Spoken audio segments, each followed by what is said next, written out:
Nolan वो director हैं जिनके नाम पर लोग 3-3 घंटे की dialogue heavy black and white biopic देखने चले जाते हैं। पर अब रियलिस्टिक के किंग अपनी सबसे एम्बिशियस आईमैक्स एपिक होमर की दी ओडिसी को लेकर एक अजीब कंट्रोवर्सी में फंस गए हैं। और नहीं, ये सिर्फ कास्टिंग की कंट्रोवर्सी नहीं है, बल्कि इस बात की है कि क्या नोलन अपने ही बनाए रूल्स तोड़ रहे हैं।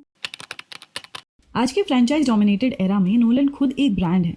ओपेनहाइमर की $1 बिलियन सक्सेस और ऑस्कर स्वीप ने उन्हें अनटचेबल बना दिया है। दी ओडिसीज की 10 साल की जर्नी, ट्रोजन वॉर, मॉन्स्टर्स और survival on paper perfect Nolan project लगता है। इसमें टाइम, मेमोरी, गिल्ड और आइडेंटिटी जैसे उनके सारे फेवरेट थीम्स हैं, पर डिटेल्स आते ही इंटरनेट डिवाइड हो गया। कंट्रोवर्सी मेनली कास्टिंग के अराउंड घूम रही है। मैट डेमन, टॉम हॉलैंड और एना हैथवे मोस्टली एक्सेप्टेड हैं, पर असली बवाल का टॉपिक है लुपिता न्योगो जो हेलेन ऑफ ट्रॉय का कैरेक्टर प्ले कर रही हैं, Travis Scott as a bard और Elliot Page as Achilles. Debate दो एक्सट्रीम्स में स्प्लिट है। एक साइड कहती है ये मिथ है, कंट्रोवर्सी नहीं, तो दूसरी साइड कहती है फिक्शन का मतलब कल्चरल कॉन्टेक्स्ट इग्नोर करना नहीं है। एंड ऑनेस्टली दोनों ही पॉइंट्स वैलिड हैं। लेकिन नोलन से लोग प्रैक्टिकल रियलिज्म और ऑब्सेसिव डिटेल एक्सपेक्ट करते हैं, और करंट लीक्स लोगों को इनकंसिस्टेंट लग रहे हैं।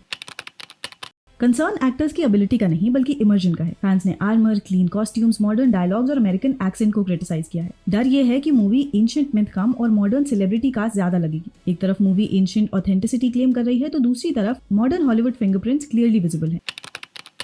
यहाँ सबसे इंटरेस्टिंग कॉन्ट्रडिक्शन आता है। नोलन हिस्टोरिकली एक्यूरेट साउंड के लिए ट्रेडिशनल ऑर्केस्ट्रा अवॉइड कर रहे हैं। कंपोजर लुडविग रैंसन ने 35 ब्रॉन्ज गॉन्ग्स और लायर इंस्पायर्ड साउंड्स यूज किए हैं। ट्रेविस स्कॉट की कास्टिंग को जस्टिफाई किया गया कि होमरिक पोएम्स और रैप दोनों ओरल ट्रेडिशंस हैं। कंसेप्चुअली ये स्मार्ट है, पर ऑडियंस का काउंटर क्वेश्चन है कि अगर म्यूजिक और शिप बिल्डिंग में इतनी स्ट्रिक्ट कंसिस्टेंसी है, तो कॉस्ट्यूम्स, एक्सेंट्स और कास्टिंग में क्यों नहीं? मूवी डॉक्यूमेंट्री बेशक ना हो, पर उसका इंटरनल लॉजिक कंसिस्टेंट होना चाहिए।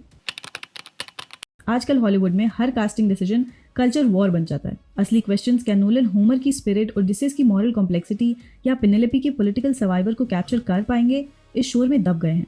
फिल्म रिलीज से पहले एक बैटल फील्ड बन चुकी है, जहां हिस्ट्री ब्रोज, फिल्म क्रिटिक्स और कल्चर वॉर चैनल्स आपस में लड़ रहे हैं।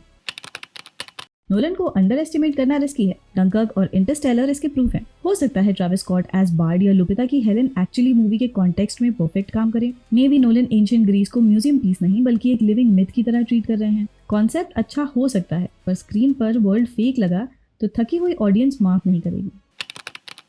तो असली क्वेश्चन ये नहीं कि कौन क्या रोल कर रहा है, असली क्वेश्चन है कि can Christopher Nolan make all these choices feel inevitable inside the film. The Odyssey Nolan का सबसे बड़ा टेस्ट है। ओडिसीज सिर्फ एक हीरो नहीं, एक क्लेवर, एरोगेंट, ब्रेव और सेल्फिश इंसान है। अगर नोलन इस कोर को प्रॉपर्ली ट्रांसलेट कर देते हैं तो कंट्रोवर्सी मैटर नहीं करती। फिलहाल दी ओडिसी एक क्रॉस रोड पर है। या तो ये नोलन की मोस्ट एम्बिशियस सिनेमैटिक मास्टरपीस बनेगी, या फिर एक स्पिरिचुअली कंफ्यूज्ड हॉलीवुड अडेप्टेशन। ये बस एक कास्टिंग या ट्रेलर की बात नहीं, बल्कि एक लार्जर क्वेश्चन है।